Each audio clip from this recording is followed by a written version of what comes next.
Hello and welcome back to FEW for our annual Night of Scares event. It's our third Night of Scares event, and this year I'm planning for it to be bigger and better than ever before. So we've been building up to this over the past month, and we've got some excellent matches heading your way. Obviously, we're going to be kicking off with the Undisputed FEW Women's Championship. April Rockwell, who of course was in that Queen of the Ring tournament, was due to face Hayden in the semi-final on Showdown. Forced out of it due to injury, so she never got to actually face the champion. She then made her claim to Hayden for this title match, and in the process of beating Jessica Walsh, she now challenges Queen Hayden for this Undisputed FEW Women's Championship. We're following up with the DKE Championship. Raphael won a triple threat recently, beating Ivan and Victor. Obviously, he will be facing Samuel Scythe, who has now broken the record for the championship. I believe 2 days now. It was originally 1 day, but because I've moved this day till Sunday, I believe it's now 2 days over the original record of 182 days. So can Raphael beat Scythe and take the title away from him just as he's beaten the record? Then we have the FEW Women's Tag Team Championship on the line. Protectors of the Kingdom, who won both their singles matches against Ice Cold Witch after debuting at Battle of the Gods. Obviously, they have earned this match, which is a ladder match. So Ice Cold Witch up against the Warlegs, that has to be pinned to lose his tag team titles. So that's going to be an interesting fight between them. Then we have the GB Championship on the line. King Morgan, he chose Daniel Baxter as his there's the championship. Chose Daniel Baxter's FEW Championship, as a title he wants. Baxter eventually got back to him and said, "It's happening in Night of Scares. I want to beat you and redeem the fact I lost you at Battle of the Gods." So that is happening. That is followed up by our first Halloween Gauntlet. We replaced the Halloween Rumble, which we've done in the last 2 years. And obviously, we've got 6 competitors in this. One's a mystery. So our competitors are as follows. We've got Draconic Emperor in here. We've got Edgar Larson in here. We've got Eduardo involved. We've got Marcus Cross involved. Doragax in here. And let's say this mystery opponent, which we will find out in the show who it actually is. And our main event, obviously, so the winner of that match, then, just like the Rumbles, do earn themselves a championship match, which will take place at Collision Course, And in our main event, the Shadow Dimension will be teaming up with two people. We're teaming up against two people who actually missed last year's event, but ironically, they fought each other on the first Night of Scares. That is the team of James, obviously one half of the FEW Tag Team Champions, the conductor James, and the Undisputed FEW Champion Thomas. They, of course, battled over that Undisputed title at Night of Scares in 2022. They both missed last year's Night of Scares due to injury, but they both teamed up tonight to get revenge on the Shadow Dimension for their attack on Connor, which has injured him. And obviously then the subsequential attacks, get my words out, Tom, on James over the course of the next two, following two showdowns. So this looks to be one of our best Night of Scares to date. I do have an announcement regarding Collision Course to follow in the outro, so do stick around for that. But until then, let's get straight into our opening match. Without further ado, it's the Undisputed FEW Women's Championship. April Rockwell taking on the Queen Hayden.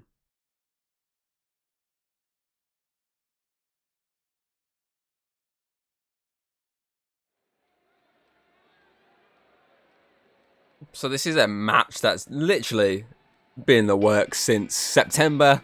As I said in the intro, obviously April originally scheduled for that Queen of the Ring semi-final against obviously Hayden. Of course, April picked up a slight knee injury when facing Sophie Walsh, which meant Sophie took her place in that semi-final, and meant April was on the obviously sideline. Of course, at the start of October, April made claim that she deserved a shot at this title because the Queen has never beaten her, the Queen has never faced her, and that it was unfair that she was forced out of that match because of basically an unforeseen circumstance, I think is the word I'm after here. So obviously, Queen Hayden said, "Okay, you want this match? Fine. You need to beat. I just want to see you earn it, though, not just me give it you." So obviously, a match between April and a former FEW Women's Champion, the former FEW Women's Tag Team Champion as well, Jessica Walsh, was obviously set up for the last showdown. But April came out victorious and earned this fight against Undisputed Women's Champion. Obviously, our first ever Queen Hayden. So this should be an interesting matchup. Mainly because April does have, I'd say, the speed advantage over Hayden, but Hayden has the power advantage in this match. I mean, there's a reason she's been champion for 2 years now. 2 years and 2 months. She, of course, earned the title at Summer Solstice 2022. Recently reclaimed those lost days thanks to winning the Queen of the Ring tournament. Cashed that in to replace that title match that she didn't really need.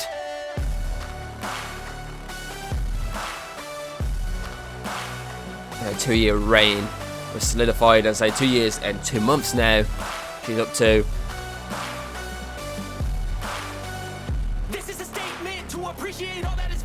Our longest ever reigning champion. No one has ever reached that level of days.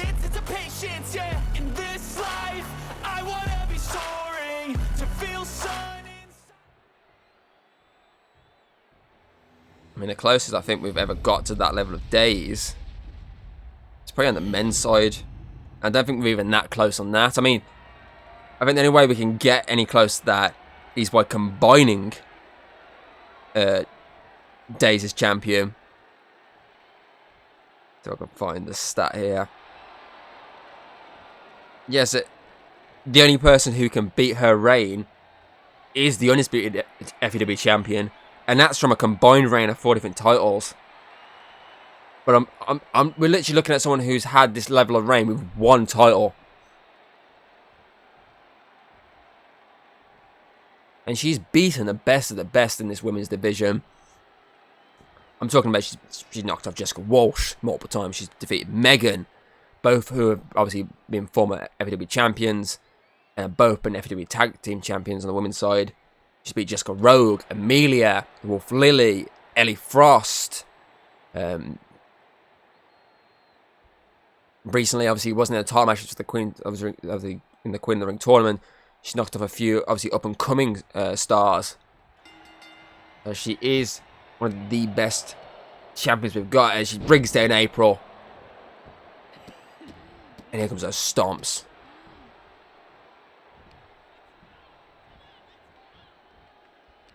That's what I mean by she has a power advantage here over her opposition. She lands a drop kick.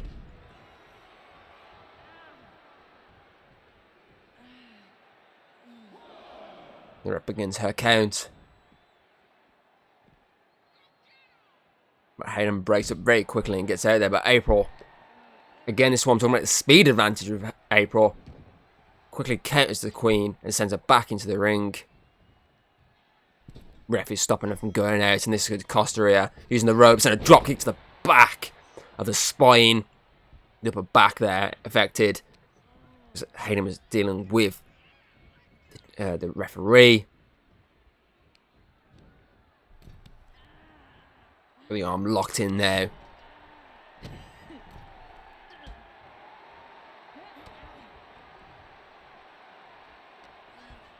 Pretty much a back and forth. Here we go. Here's a clotheslines. These ripcord clotheslines. She still holds on. Ducks under. Drop kick.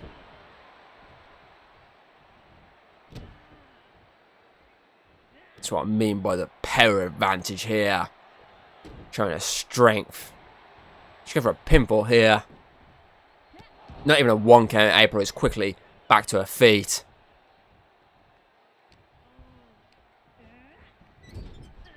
But she elbows her straight into the corner there. Power bomb. Looking for again pinfall now. 1. This time she did get the 1 count. Of course, Hayden will be looking for, I believe, 16th successful title defense.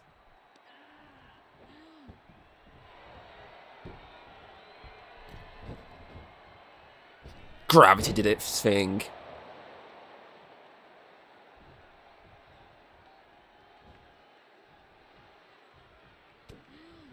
Here she goes. Here's that Queen's Tower. Drops her. This could be night over. But she's... Well, it's obvious what she's going for here. Yeah, who's the boss? Or in this case, who's the Queen? April's got nowhere to go here. But she does not tap. And Hayden is letting her know she should have tapped. And here comes, again, the power advantage. She just grounds and pounds April.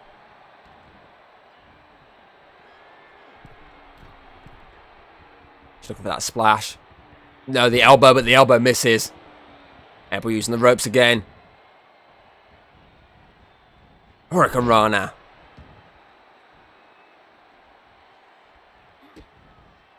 She's looking for that single leg. Code breaker. Oh, she's looking to end it now. She's looking for future sight. The champ just got rocked. This could be it. New champion. New champ. 1, 2. Gets her shoulders up before the hand goes down for 3. The champ looks in trouble now. One more of those and this could be night over. That's what happened with Jessica. And April is looking. She's getting the crowd rolled up here. She's looking to the exact same here. To another, obviously, champion. But Hayden rocks her back away from those ropes. Catches her before she managed to do anything else. And she just pushes her into the air and just drops her from a height. Looking to end it herself here. 1, 2. Again, a 2 count here. I think the champ thought that was it. April is doing the smart thing here and rolling out the ring. Giving herself a quick breather, but the champ was debating, and she's let her have the breather. She's let her have a few moments here. Unusual for the champ, being very sporting like that, but it didn't matter because as soon as April got back in, the knee strikes have commenced, and so is this ground and pound.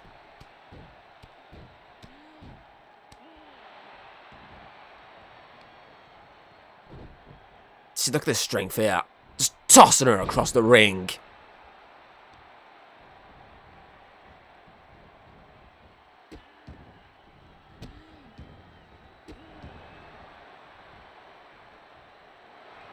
Here we go for a second time. Who's the boss, which of course has now changed to who's the queen. April has nowhere to go. This could be it. For a second time, this has to be it. It is. April taps. April taps. Queen Hayden retain that Undisputed FW Women's Championship. I mean, April has nothing to be sorry about there with herself. Her performance is excellent. She almost knocked the Queen off with that future sight.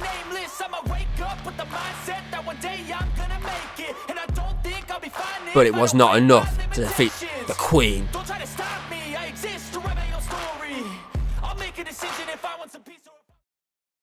Now it's time to move on to another record-breaking champion, Samuel Scythe. Of course, breaking a DKE Championship record yesterday, technically. He goes one extra day ahead after we moved this show to the Sunday. 184 days as DKE champion, and this man here, the #1 contender Raphael, looks to end that championship reign. Of course, Raphael, as I said in the intro, won that triple threat match on the last showdown, which was the DKE Championship #1 contender match. Defeated Ivan and Victor. Obviously, he didn't pin Ivan to get this match. Victor was out on his feet, and with Ivan down, Raphael took the pin, which was quite a hard-hitting match. Tables were destroyed. Kendo sticks were used and destroyed. So can this man now use that momentum from that victory? I think that was like his first WWE victory, I'm going to be honest with you. Can he use that momentum and defeat the Reaper of FEW, the DKE champion himself?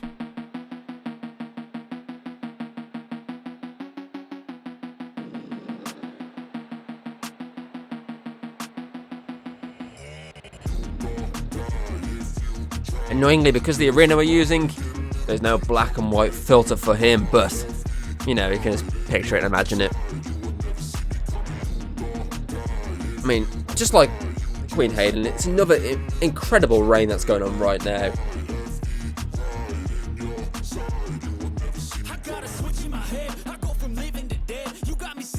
Obviously, his first reign was 182, bang on. If only we'd obviously held off with the Heartbreak show till the Sunday, and he would have broke the record in February. But he had to go away after losing the title, fix up his injury, come back and both spectacular night 2. In the process, picked up that title again and has held it by now a record-breaking reign, defeating the reign of the Draconic Emperor. Well, not just the Draconic Emperor, his own reign, really, because it was a joint record-setting reign between him and the Draconic Emperor. Both held the title 182 days before dropping it, but he has now held it that little tad bit longer.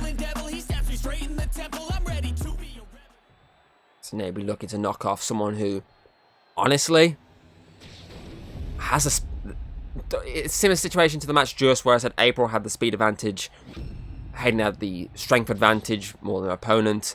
In my opinion here, Scythe is the quicker opposition, and he's more than likely the one that's going to cause a submission if a submission is how it ends. But this man here, Raphael, is strong, he's hard hitting. If he jumps from that top rope, your lights are out and it is game over, and we have a new DKE champion. So Scythe knows this. He's obviously would have done some level of research in the week we've had since Showdown, so he would have known, okay, I haven't really fought since Battle of the Gods, but I've had time there to study my opposition. I've had this week to study him and see what makes him tick, because I say he's only had a couple of matches. He's fought Draconic Emperor. I think he was in a match with Stud Express, if I remember correctly. He's not had many matches, but those 2 matches, Scythe would have seen the weaknesses because of them being obviously the 2 back-to-back losses. So he would have seen those weaknesses, but then watching that triple threat, he would have seen his strengths. See what I mean here? Look, out muscle Scythe, but Scythe uses his speed to wiggle out of it. Neck breaker.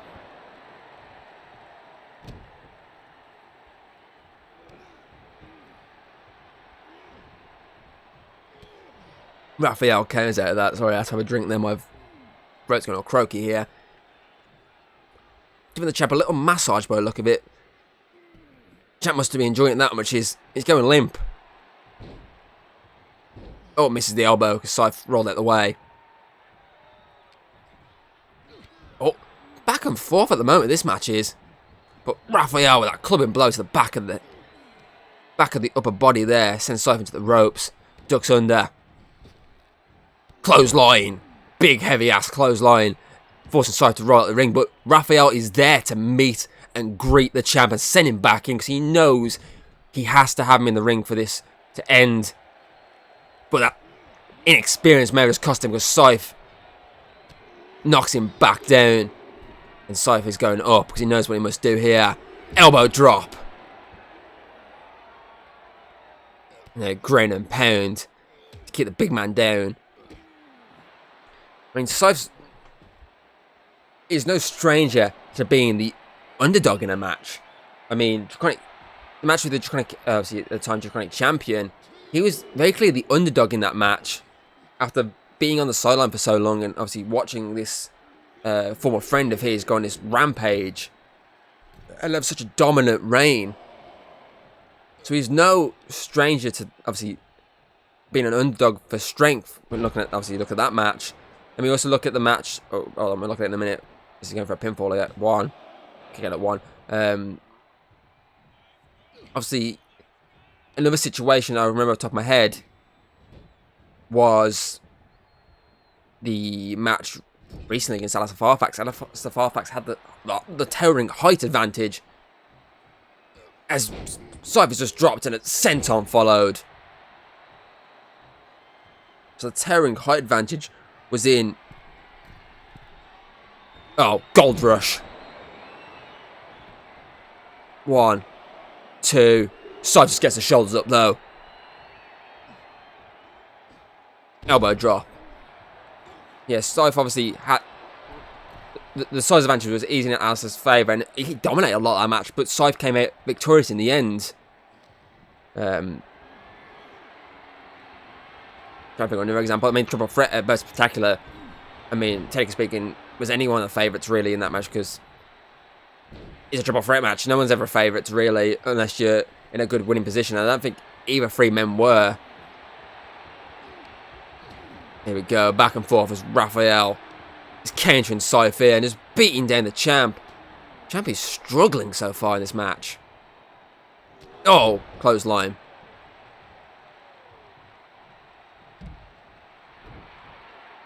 He's tending to get back to his feet here. Suicide dive.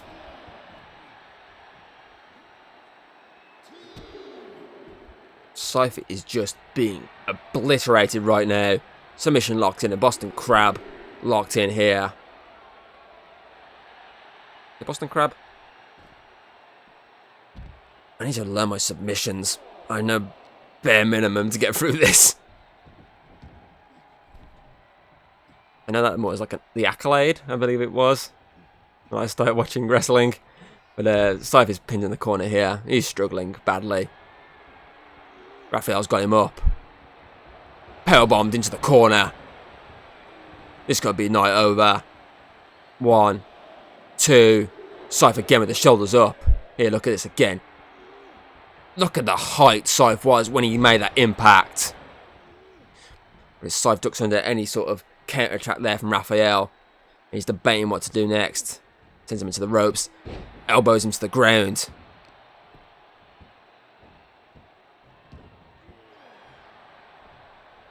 Ground and pound time. And he just busted open Raphael there. Raphael is bleeding right now. Oh, Scythe went for that 1-2, 1-2 he always likes to do with his punches, but Raphael countered it and Scythe made him pay for it straight away.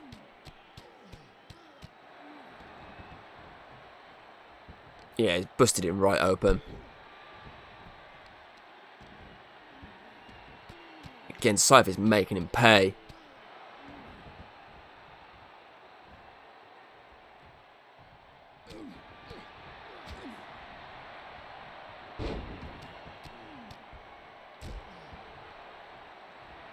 And so far, the match has swung back to, okay, in Scythe's favour here. Spinning leg drop. Early on in this match, it was very much Raphael, but now Scythe has taken back full control. Reaper's grasp is locked in. But Raphael survives and actually counters Scythe. Drop kick. Sorry, Death's grasp. Reaper's touch, the one I'm thinking of here. Raphael.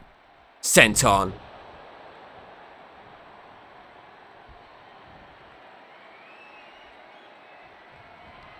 Oh, he's got him up.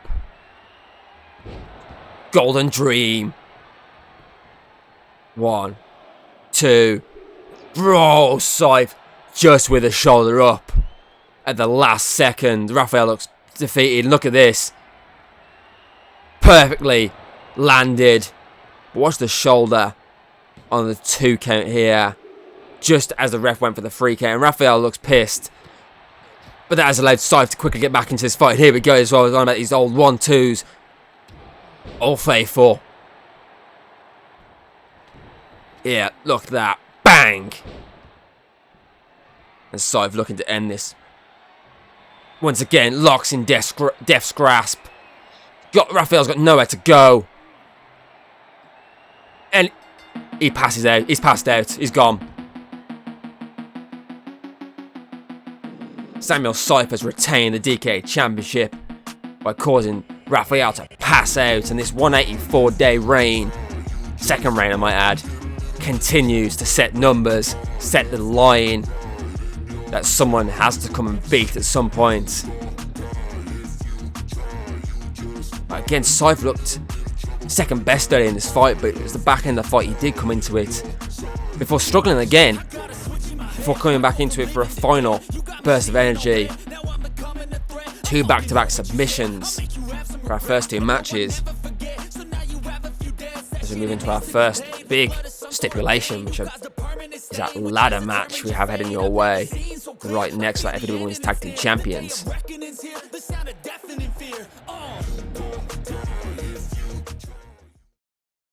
Protectors of the Kingdom and Ice Cold Witch.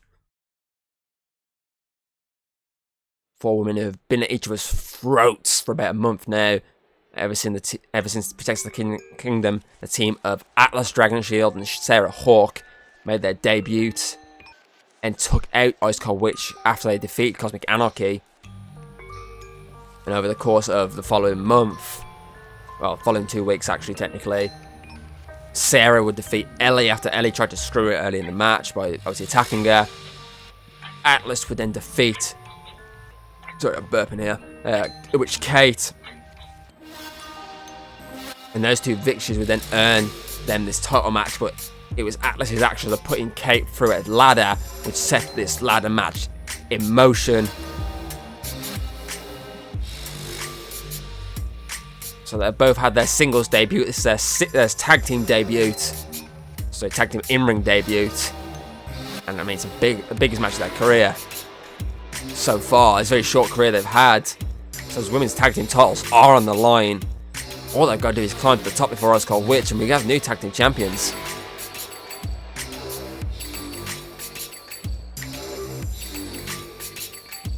So can they do it?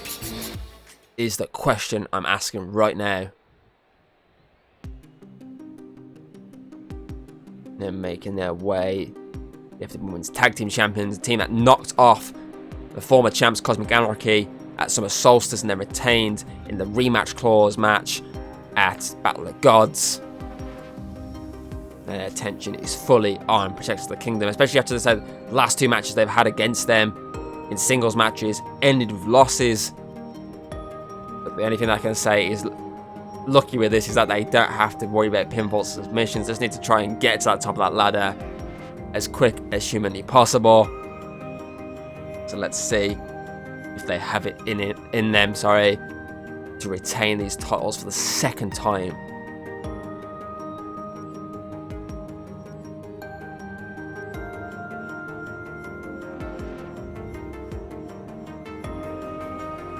Because if they do retain these titles, if I can find the stat real quick, they will be the first team to actually defend the title successfully twice. Because Cosmic Anarchy only had 2 title defenses. They went 1-on-1. They won their first title defense, which was the Union, but they would then lose their second one, which was what? 3 months later, because they didn't defend it until Summer Solstice. They would lose that one to Cosmic Anarchy.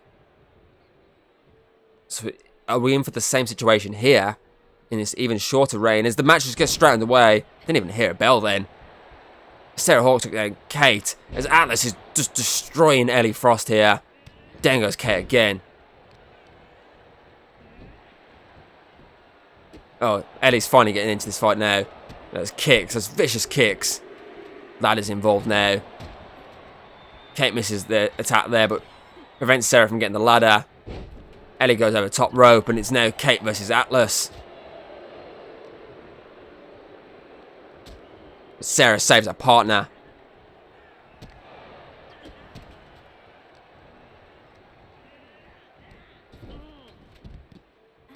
Sarah's gone. She's outside the ring now.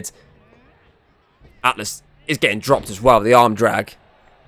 Ice Cold Witch are in control right now. As Ellie just took down Atlas. And Sarah is targeting Ellie now. But unbeknownst to them, Katie's climbing. Katie's after that championship.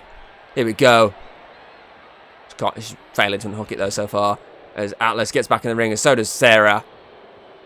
She's on a roll right now. And Atlas pushes that ladder. Powerbomb onto the ladder for the second time in a matter of weeks. Ellie takes down Atlas, though, in retaliation for Sarah's attack there. What's going on here? A bit of teamwork here. Kate's watching as they drop Ellie. And Kate is quickly...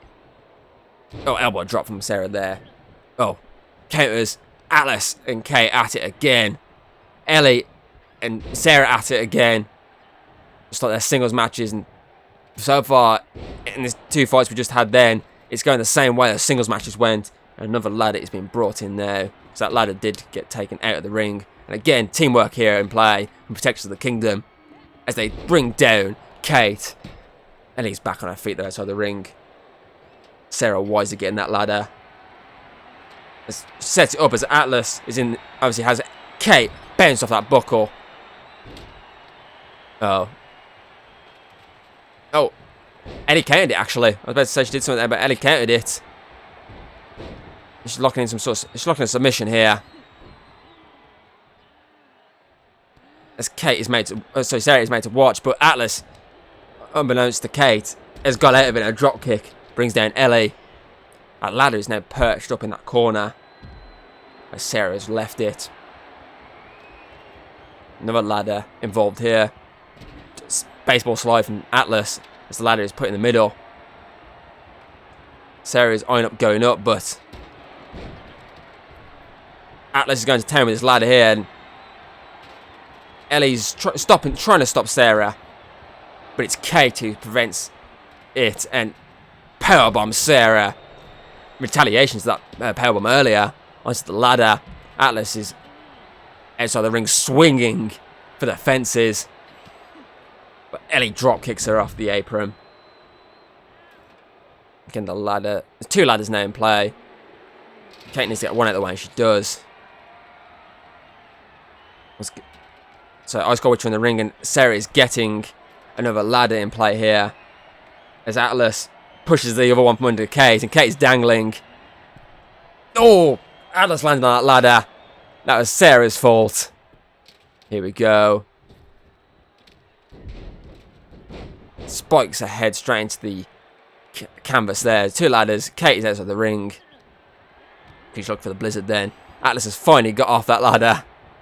As Ellie is sent into the rope. And there we go.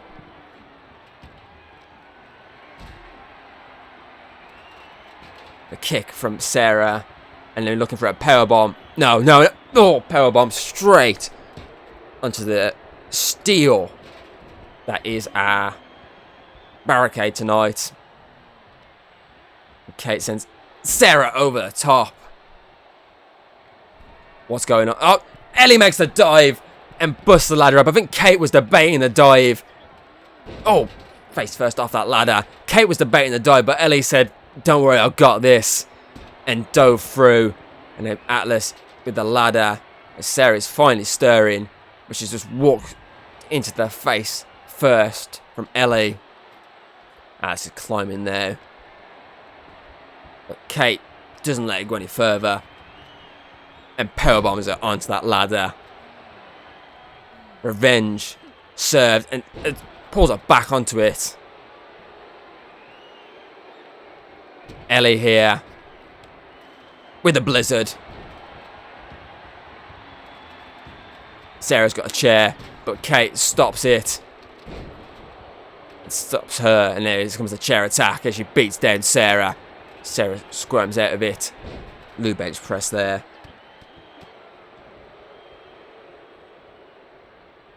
Ice Cold Witcher doing really well so far in this match. Ladder back up as Ellie. And Kate teaming up. I thought we weren't going to bother them, but here those double kicks. The Enziguri. And the super kick. And then the drop kick from Kate to Sarah. And there we go. DB driver.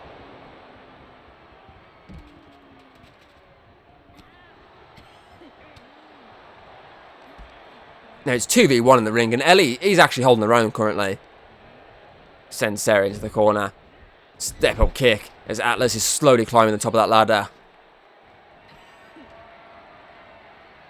But again, Ellie pushes the ladder from underneath her and drops her to the floor.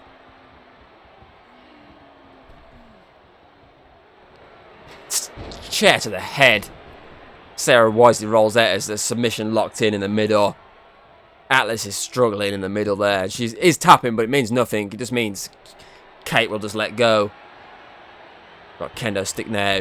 But a chair to the back of the head. Obviously, is the damage that is received there, and the chair's just whacked away. Sarah this time is holding the roll against 2, but not for long.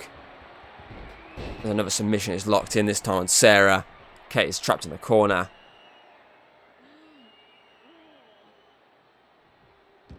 And Sarah does not tap on like Atlas.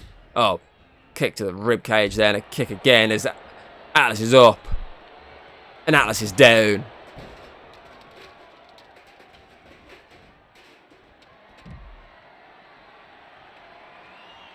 Kate has the chance here.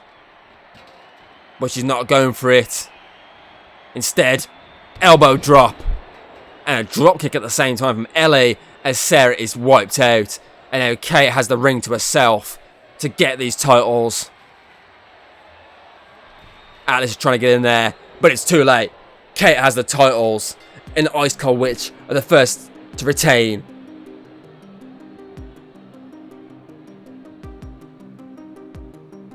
Not once, but twice. The FW Women's Tag Team Champions are the first to do that. And they did look the best, if we're going to be honest, in that match. They took out Project Select Kingdom multiple times, viciously.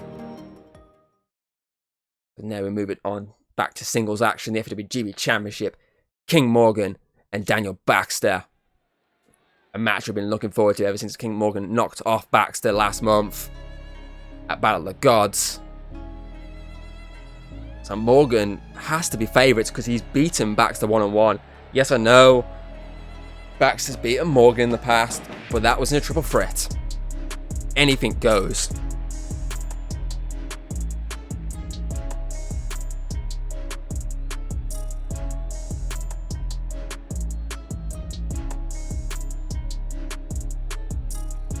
So now when it counts, something bigger than just a crown, can Morgan win the belt from our longest reigning GB champion?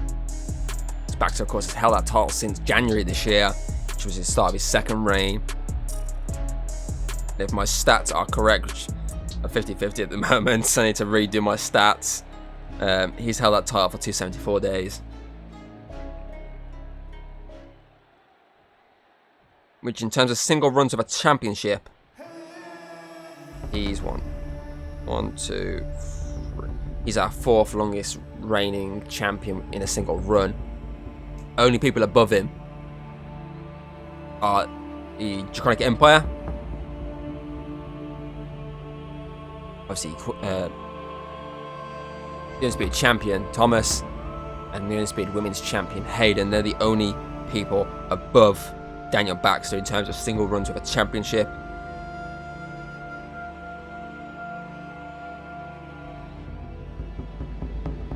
Which is crazy to think that he lost the title on his first attempt at defending it. But ever since then, he's learned from his mistakes and he's been dominant. I mean, that match against, obviously, King Morgan at Battle of the Gods was the first time he's ever lost a singles match since losing the championship in December last year.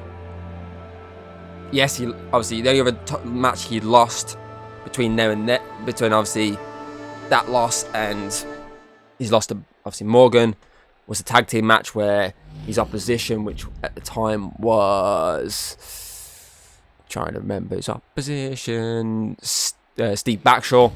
Obviously, that match eventually went from tag team action into a handicap match. So Baxter, who'd already won one handicap match this year, when that happened to him early with Tobias in January, was unable to do it the second time because he got counted out. So that was his first singles loss against King, obviously, since losing the GB Championship. But can King Morgan do it for a second time is the question, and take that GB Championship from him and become only the second person ever in the Delta Strike ranks to beat a champion. The only person to do it was Jessica Rogue. And at that point, she'd pretty much left Delta Strike. She wasn't like a full-time member, she was like a part-time member. Like, she still had ties to them, whereas Morgan is fully still Delta Strike. So this is interesting to see if he can become the first full-time Delta Strike member to actually become a champion in FEW.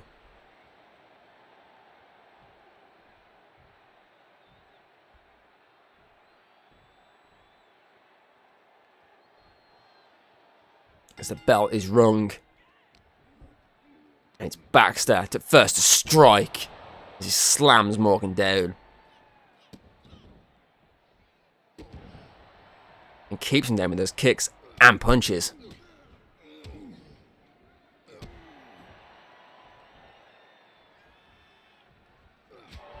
And come the chops as well. As he drops Morgan. Morgan has not got into this fight just yet. But I think that's just the anger from Daniel Baxter. The anger of losing his first singles match in 2024. Elbow drop. And then Morgan finally stirring as he sends Daniel Baxter outside the ring. And he stuns him on the ropes. And the fight is outside. Morgan needs to hurry up and get this back in the ring. He wants to win the title, but this could be smart for me. Oh! Baxter's fucking leg went then. Jesus Christ. That was a botch and a half. His leg was too far up when the slam happened. Oh, that's nasty.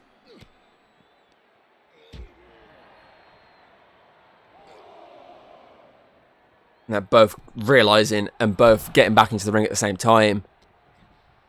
That gotta have hurt. As Baxter doesn't seem to be struggling with the leg though, I will say. I'm guessing those boots must be padded up like hell. Morgan wisely rolls out the ring because he's second best at the moment. And he's just walked straight back into the fight though. Straight back into the damage as again Daniel Baxter drops him. Oh, King Morgan may have hurt his back there, but he wisely went for a drop kick and dodged the clothesline. But again, Baxter straight away went for the splash this time. Missed though, because Morgan's back to his feet. King Morgan went for a kick there, but again, Daniel Baxter countered.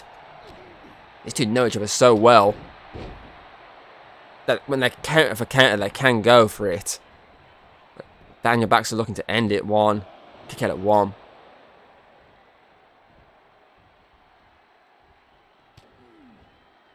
Here we go. Drops him on the back of the neck there. Jaguar instincts. 1, 2, 3. And it was enough to knock off King Morgan. He sadly, unlike the Battle of the Gods match, never looked like he was getting into that fight. But I think that's just because Daniel Baxter was just not letting him. I think he gave him, obviously, a bit more leeway in that Battle of the Gods fight, which allowed Morgan to pick up the win. But Baxter knew, I need to go all out to win this fight, and that's what he did. He just went all out and made sure Morgan had no momentum and picked up the win in the process. Now it's time to move on to this 6th Superstar Gauntlet match, aka our Halloween Gauntlet, our first annual Halloween Gauntlet. The rules should be on the screen momentarily.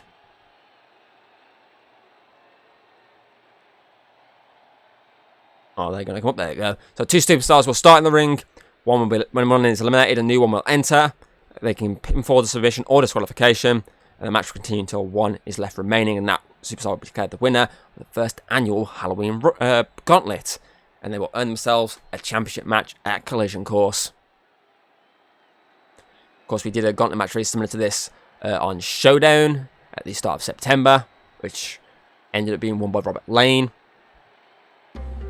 Came in at number 5 in that match. A match which saw Ivan eliminate.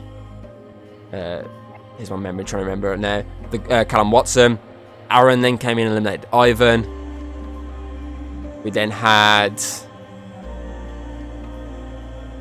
Who else was in that match? Was it a 5 superstar one, actually?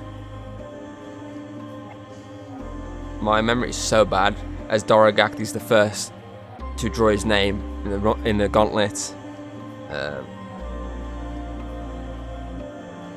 Jeremy, that was it. Jeremy came in, Aaron eliminated Jeremy. Robert Lane came in, eliminated Aaron. And then last but not least was Gabriel, which Robert Lane was victorious. So that was from the 5th position. So Dorogak has sadly drawn number 1. So he will start this gauntlet. And we'll soon see who drew number 2.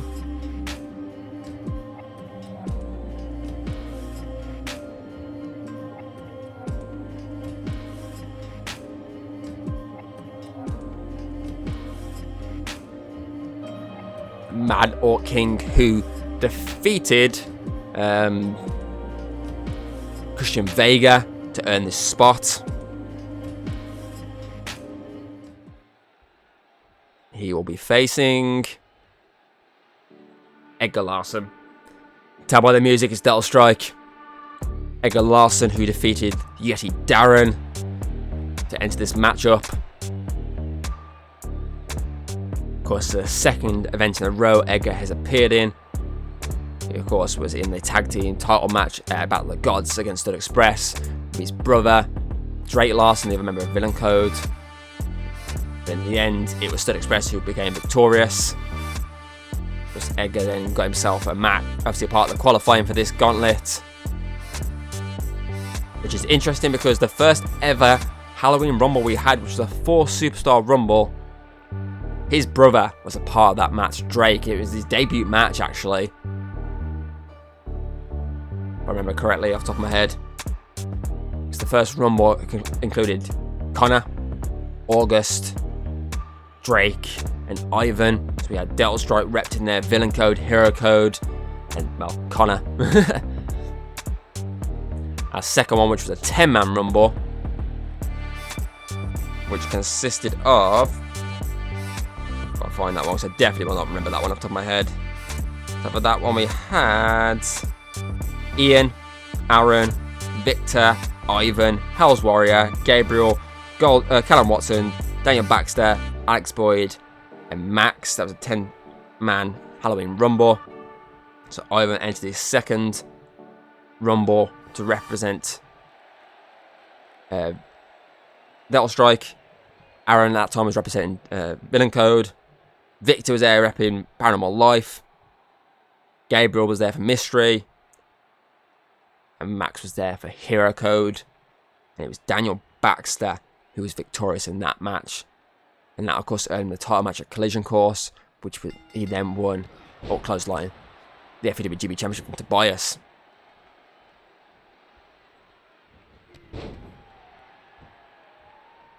Which was the first time someone had actually won. Oh, knee there.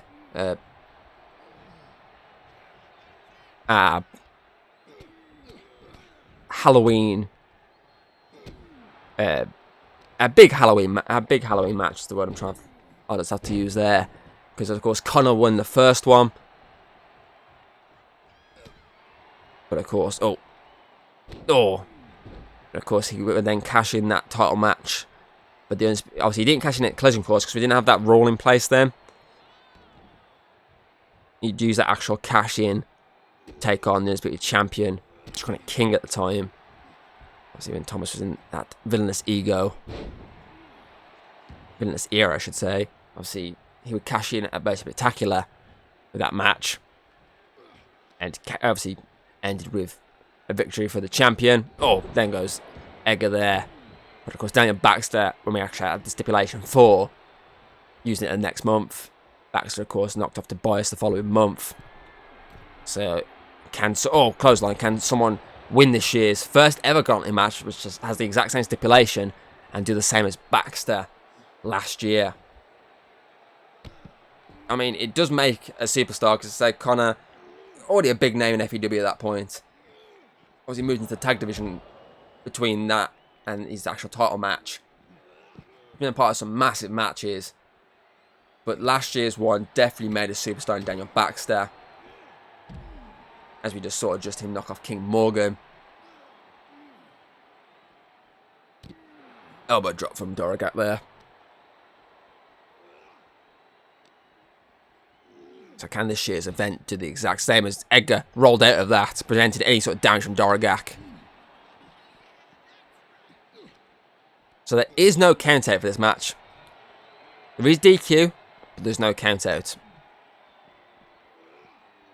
So we'll let a little bit of leeway go, but not too much leeway. So, you can't just pull out a steel chair and go to tear on your opponent. But you can just beat the shit out of your opponent outside the ring as long as you want. There's Doragak looking for an early pinfall here. 1. Edgar kicked out though. Misses the elbow.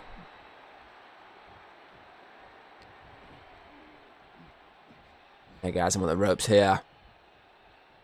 Oh, he's looking for that DDT. Lands it. Doragak is down. This could be it. 1, 2.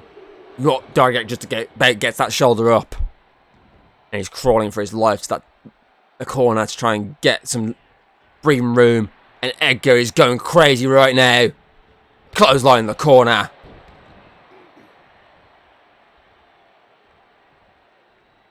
Kick to the gut.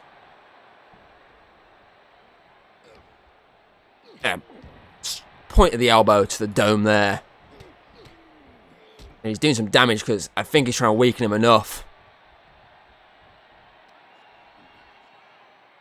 Targeting the head. And I think I know why he's targeting. Yes, he's targeting the head for one reason alone. Lightning in a bottle. 1, 2, 3. Edgar picked up the victory there. And he's now going up against a former rival in the form of Eduardo. Representing Delta Strike. He is doing number 3. Because as I said, Delta Strike was represented by Ivan at the last 2 Halloween Rumbles. But it's Eduardo this time round. Eduardo, of course, instantly taking down. Earned this match. Oh, busted him open instantly. Edgar is on a roll right now. DDT drops Edgar there. Eduardo took them. Obviously, Alexander Holland gave Eduardo the match. And Eduardo went on to defeat. God damn, my memory is so fucking bad.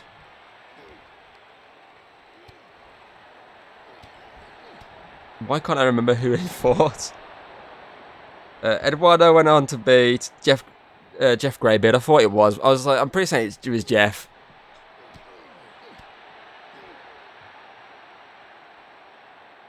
And obviously he earned this match. He had a decent match with Jeff, to be fair, and earned this position. Because these 2 men actually started in FEW at the exact same time. They started that birthday rumble. They both fought obviously one-on-one just after the rumble on the first showdown. One of the first 2 showdowns, one of them. And Edgar actually beat Eduardo thanks to multiple distractions outside the ring. As Edgar gets back inside now. Eduardo jumps back in there. Uppercut.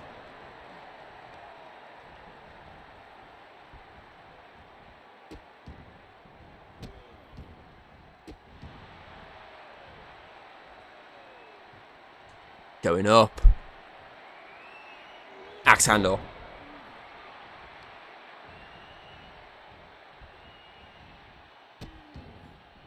Stomping on his hands. Not the nicest.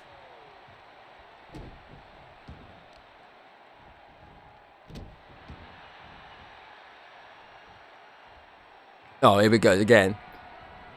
Can he make it 2 from 2? He's looking at the crowd. DDT. Took his time there, that draping DDT.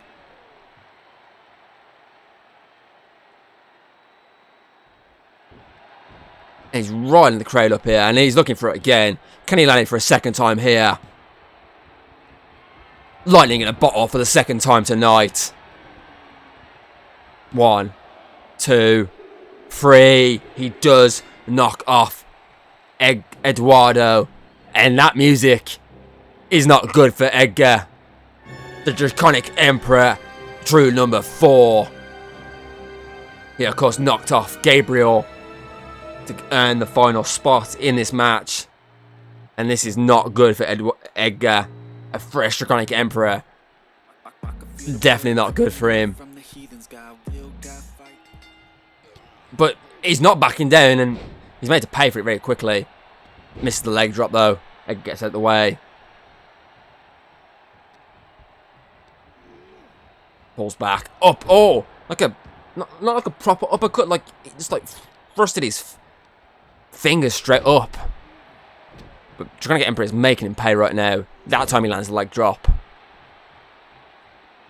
He's going up. It's very rare to see him go up. He's tending to get back to his feet. His own axe handle to the back of the head this time.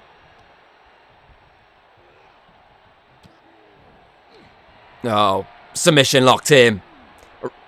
A rear guillotine locked in, but Edgar punching his way out. Oh, now Edgar's busted open with that big boot. Flying over the top rope is the Draconic Emperor. Edgar may have meeting his match, but he's not going out without a fight. And I think at the moment he's earning the respect of this crowd, despite his villainous intentions since his arrival. Draconic Emperor is riling up the crowd as well. Then it's the case of, I hate both, but Edgar is the less of the two evils. And he's got the Draconic Emperor pinned in the ropes now.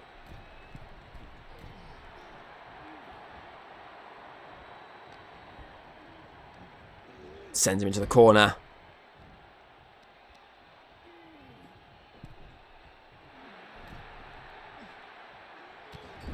Got him pinned in that corner where he wants him. Targeting the leg now.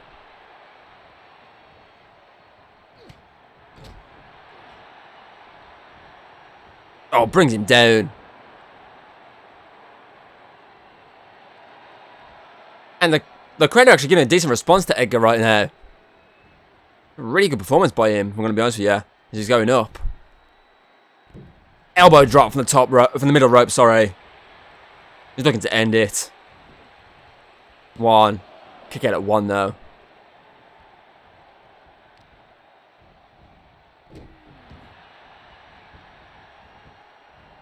Oh, those vicious stomps. Pinpoint precision. Because lightning does strike.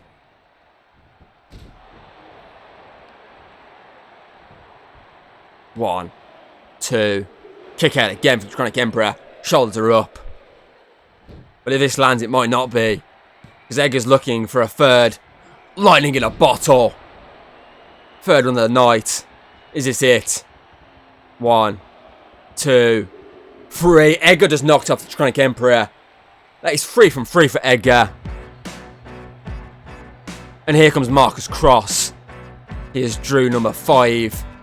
Knocked off Hell's Warrior to end his losing streak that has been going on since September last year. Was it October actually? So October last year. But he's in there against a weakened Edgar Larson. But Edgar Larson is on a roll at the moment, so is the adrenaline going to be enough to get him through Marcus Cross here? And one step closer, there's a Samoa drop. One step closer to that championship match. Because there's only one more person left, and that's that. Well, it's that mystery opponent now. That mystery opponent is Drew number 6. So Edgar is trying to stay in this fight now. As he brings down Marcus Cross here. This is like a career-making match for Edgar at the moment. He's defeated Doragak. He's defeated Eduardo. And he's defeated a former DKE champion, a former tag team champion, and a former undisputed champion, the former Draconic Emperor. But you have to question with that loss there for Draconic Emperor, is that just the fact that he's still not the same man that entered that casket match well, not just the casket match, but he's the same man that entered Burst Spectacular this year. Because between September last year and April, he was dominant. But ever since that loss at Burst Spectacular, he hasn't really got that momentum behind him again. He wins the occasional match, but not the matches that mean, obviously, he needs to win. His egg gets thrown off that top rope before he even gets to that 10 punches. Marcus Cross could be looking at this thinking, I have a chance here. I'm literally one away. Just like Edgar here, I'm one away from a championship match. A championship match I haven't had really since I lost Samuel Scythe twice last year. I've been on the back burner since then. I haven't really had my opportunity. But this could be it. And he's going up here. As he looks for that diving headbutt. But Edgar prevents any sort of maybe submission attempt. And he's going for a quick, trying to get a cheeky quick pin here. One. Marcus straight away the shoulder up. Sends him into the ropes. Ducks under. Leapfrogs over. Slams him down. Marcus is getting back to his feet though.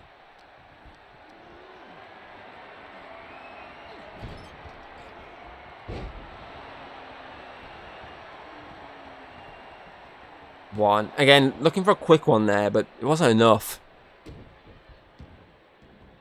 Marcus is still wiggling. He's wiggling to that corner now. And that's where Edgar wants him. Clothesline in the corner.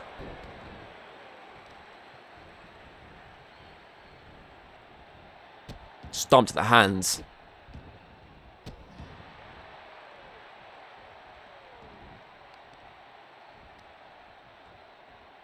Bashing his knee into the mat there.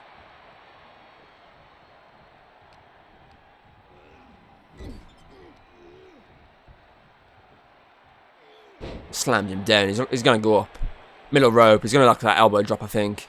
No, it's not. He's putting up with the axe handle then. Yes, he does. And then these vicious strikes. These lightning quick strikes. To bring down Marcus Cross. One more stomp will do it. 1, 2. Oh, Marcus with the shoulder up. Edgar thought that was it. And now he's looking for his 4th for lightning the bottle of the night. Can he make the down to the last 2? No, Marcus counters it and slams him down. Marcus is the first to counter out of the lightning in the bottle tonight. I think is that the first to counter out of it in general. As he drops him with a neck breaker. And he's digging those fingers into the shoulder blade. It's not very nice feeling, that isn't. Marcus with the side slam. Is he looking for crossfire? Yes, he is. Crossfire! Get him in the ring, Marcus. This is it. Don't delay it. Get him in the ring. And Edgar knows it. And Edgar's still just about kicking. And he managed to counter and throw Marcus in first. And then the back and forth comes. This is straight up a career-making move. Match for Edgar. Showing what he can do when he's given the time. And they're just too even to separate here. Oh, lightning in the bottle. Lands it this time. 4th one of the night. 1, 2, 3. And it was enough. I don't recognise that music. Wait. That's Ian. That's Ian Parker. No one has seen him since Chamber of Champions when he got injured by Draconic Emperor. Ian is back. He's the mystery man in this Halloween Gauntlet, and Edgar is trying to make quick work and trying to stop the shock factor from taking in effect here, because this could be it if it does. Because Edgar is weak. He's got through 4 others to be at this point. So he needs to get rid of Ian as quick as possible, because if Ian hits one move, this has got to be it for Edgar. He's got crossfired already. Cross has done the damage. 1. Kick out 1. The damage is there. Ian just needs to capitalise on it. And Edgar knows that as he sends him into the ropes. Misses the attempt there, but Sling Blade. Drop kick to the side of the head. Elbow. Damage being made done to the leg there. He needs to hurry. German suplex. But Edgar wisely rolls out of harm's way. But straight into a frog splash. This could be it. Ian needs to get him into the ring as quick as possible. Flexing his stuff though. He's delaying it. Don't delay it. Get him in the ring. Go for the pin. He's rolled him back in. Edgar still hasn't moved. And Ian's now going for the pin. That crossfire and the splash has got to have done it. 1, 2, 3. He did. Ian wins the Halloween Gauntlet.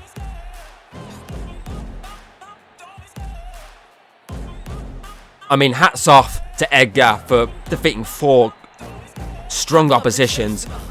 But the damage was done throughout those matches, and that crossfire was the start of his downfall. That frog splash from Ian was the icing on the cake, as he now has that championship match locked in that collision course in his first match back since Chamber of Champions injury. Congratulations, Ian, on this return to FEW. What a year it's been for him. A year indeed. I mean, Birthday Rumble winner, Halloween Gauntlet winner, an excellent opening match with Undisputed Champ, a main event, 2 back-to-back main event appearances, All Out War and Chamber of Champions.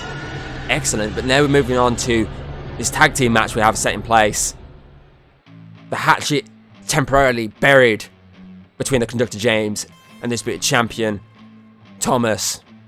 So obviously the FEW Tag Team Champion, the Conductor James, I should say there. The hatchet is momentarily buried because James knows he can't defeat the Shadow Dimension alone. So he's signed a deal with his own personal devil, his own personal demon, in the form of the Undisputed Champion. Someone who's caused him so much pain over these past 2 years.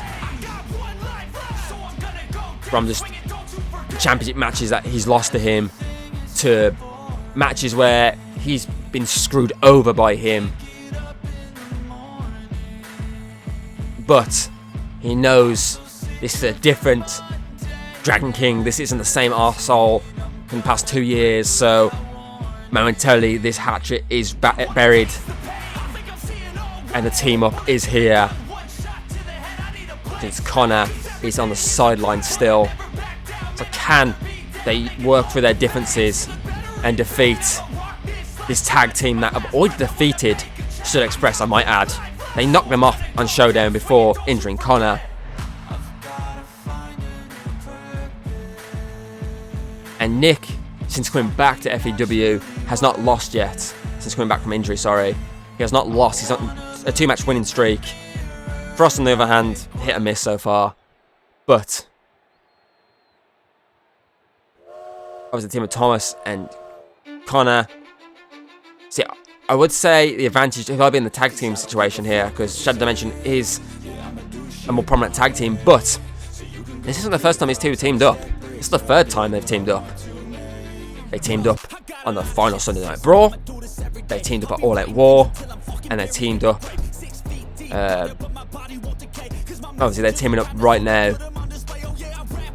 So I'd say this isn't the first time they've teamed up, but this is the first time they've teamed up with just them two. Because obviously Sunday Night Brawl, Connor was there. At All Out War, Connor and Ian, who obviously we just saw win that Halloween Gauntlet, was there. This is the first time they've been together without obviously a friend or an ally, making sure they don't rip each other apart. So the Shadow Dimension need to use that to their advantage tonight.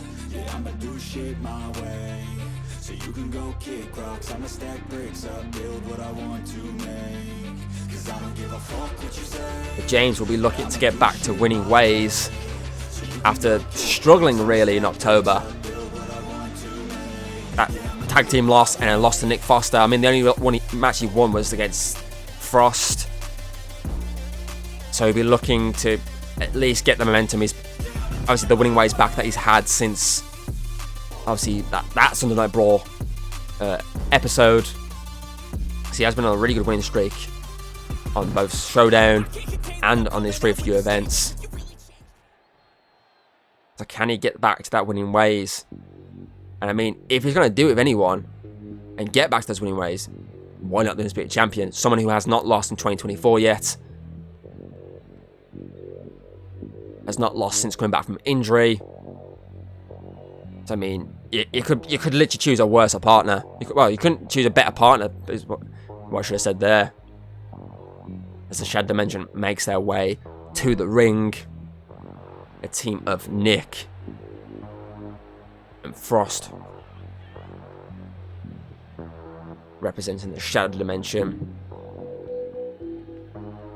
A group led by the Judas of Hero Code, Matthew, who of course is currently still nursing a slight injury, so he'll be watching this from home, thinking, well, if these two can knock off the one half of tag team champs and the Undisputed Champ, I think we've got a good chance of being one of the most dominant factions in this business right now. Because Draconic Empire is crumbling. They haven't been the same since losing their belt at Better Spectacular. So we could have a chance of being at the level they were at before that Better Spectacular Night 2 show. Let's see if they can do it here tonight, as it's Frost and Thomas kicking it off. As Frost straight away punches the champ, but the champ counters out of Frost's Dark Desire there. And he brings down a dark element there. The elbow drop adds to the pain.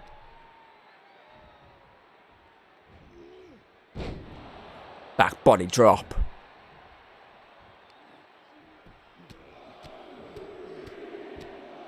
Ground and pound doing its damage. That sort of move always does enough damage. And I think why they should be targeting the faces of both these men, for one reason. Both these two, their finishing moves require, obviously, they do deal damage, to the head region. James with the all aboard headbutt. The tickets, please. Obviously, Thomas with the knighthood. And the stunner, really, because he does use that sometimes as his final move. Drop kick. Those obviously are finishing moves to the face. If you do enough damage throughout, see, look, James doing the right thing. He's targeting his dives and takes out Frost as well. You do enough damage to the face, you land on those moves, it's night over. And then same with their submissions. James with the go to sleep. See Thomas with the Dragon Slayer. Close onto the back of the head. Both cause pass outs or tap outs because the damage to the head is just relenting. Unrelenting is the word I'm after there. Count of 5, James back in the ring. Breaks up the count. Before getting back in. Now he's now he's doing some damage to Nick. After Nick picked up the pinfall victory. James' first singles loss in a while. He's telling Frost to get back into the ring. Count of 4. Count of 5 from the officials. Frost finally gets back in.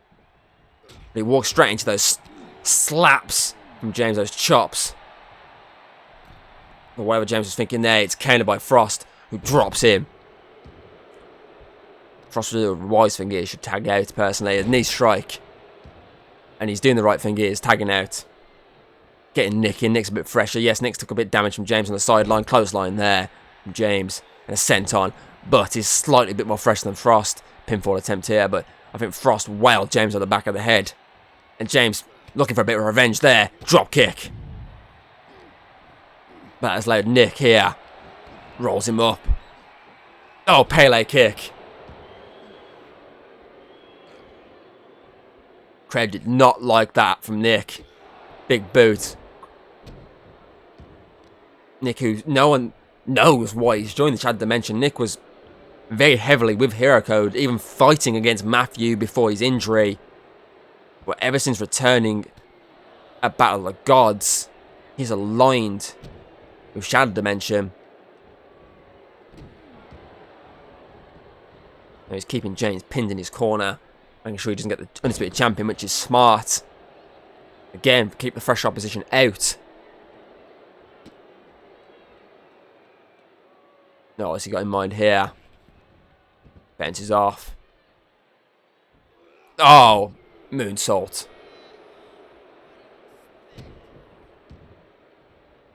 James rolls away though. Big boot from James. Frost wants to tag in then, but James needs to get out of this match.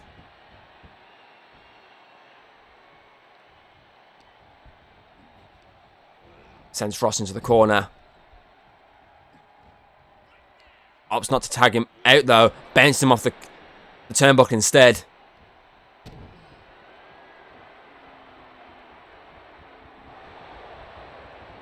Doing some damage with the ropes there. I mean, already bleeding DDT. Now he tags out. The Undisputed Champ is in, but Frost is also in. Frost with that flying punch. One. The Champ gets his shoulder up quickly. I think he was looking for that dark element to spear, but the Champ is getting back to his feet here. Counters, sends him to the ropes, kicks his leg from underneath him. Oh, Nick's face is probably bleeding there. 1, 2, kick out. Thomas keeps him down though. Here we go. Stunner. Stunner. And he's saying, you want to finish this? Finish this. Knee to the face. He's weakening him enough, and I think I know. Oh, a pinfall, but Nick's here. Nick breaks up the count. Here we go. James looking to end it. The ref says, Nick, you get back in this ring again. That's it. Tickets, please. Nick's been warned. He DQs if he gets back in. 1, 2, 3. A duo win. The Unstable Alliance, I'm going to call it right now, picks up the victory. The Undisputed Champ and the FAW Tag Team Champion with a victory and revenge for Connor. Justice served. FU Shadow Dimension. And that is it for Night of Scares 2024. We had some excellent matches on the card tonight. Obviously, Hayden retained, obviously, Undisputed title. Samuel Scythe retained DKE Championship. Oscar Witch managed to overcome Protectors of the Kingdom, retain that FW Women's Tag Team Championships. Daniel Baxter obviously redeemed himself for the loss to King Morgan last month. Obviously, he's still GB champion. Ian Parker made his triumphant return in that gauntlet match, but I'm going to say straight away, hats off to Edgar Larson in that match. He just outperformed everyone, but in the end, Ian Parker is the one that won the gauntlet and will now make a claim for a championship match at Collision Course. And then, of course, in our main event, Thomas and James put their differences aside. They buried the hatchet and defeated the Shadow Dimension team of Frost and Nick. So that was a great main event, which would be a letdown for Matthew, who, of course, is out injured at the moment. He had to watch that from home as his team managed to pick up a loss. After picking up some good momentum lately, they picked up another loss as a duo, so he'll be looking into that himself. But now we're going to switch our focus onto Collision Course, which I have an announcement regarding. Obviously, we'll be having 2 FEW contract matches taking place. The 2 ladder matches will be on that show. We're going to have some qualifying matches throughout the month for the 6 competitors that will be a part of our first ever contract matches. I still haven't thought the name of it. I will do that before the month's over. So that'll be very interesting. But of course, before we get there, we've got to actually have our matches.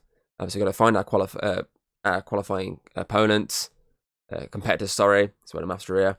And just see what other matches we've got in store ready for Collision Course. Obviously, we do still have our annual Collision Course 6-man tag team match that will take place in the main event. So we've got to find that out soon enough. And obviously, our next show will be the 10th of November. And this is obviously each show in November will be a 6-card show.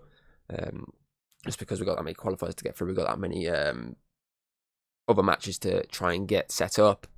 So the first show, which is the 10th of November, will kick off with the Draconic Emperor taking on Edgar. Draconic Emperor is not happy that he got beat by Edgar in that gauntlet match because he was probably one of the favourites to win it, and he got beat by Edgar, who, as I had an MVP performance in that match. So he'll be taking on each other in the opening match, and be followed by our first qualifier match, which will be Lucifer taking on Shard in the men's qualifying. Our first women's qualifier will be Amelia taking on the debutante Jade Connors. That's what I meant a while ago, saying there's a few debuts heading our way, and there was quite a few. Obviously, our next men's qualifier match will be Fernandez versus Hell's Warrior, a battle of the Luchadors, which should be an excellent high-flying match. And final women's qualifier of the night, which will be Abigail Foster making her debut against Tori. Obviously, Abigail Foster is actually the sister of Nick. She'll be taking on another debutante in Tori, so double debutantes in this match. Then our main event, Undisputed Champion, off the back of this tag team victory, we're taking on the returning Jeremy Baxter. So we have a decent card here. Yeah, so I'm looking at the card for the next two shows after that. We have some good matches, a lot of debuts taking place. Now build up to Collision Course. So yeah, I do hope you've enjoyed Night of Scares this year. I do hope to see you for the next Showdown show on the 10th of November. So until then, goodbye. If you like what you've seen, don't be afraid to throw us a little like and subscribe. That's always very appreciated over here. And, well, I'll see you on the next video.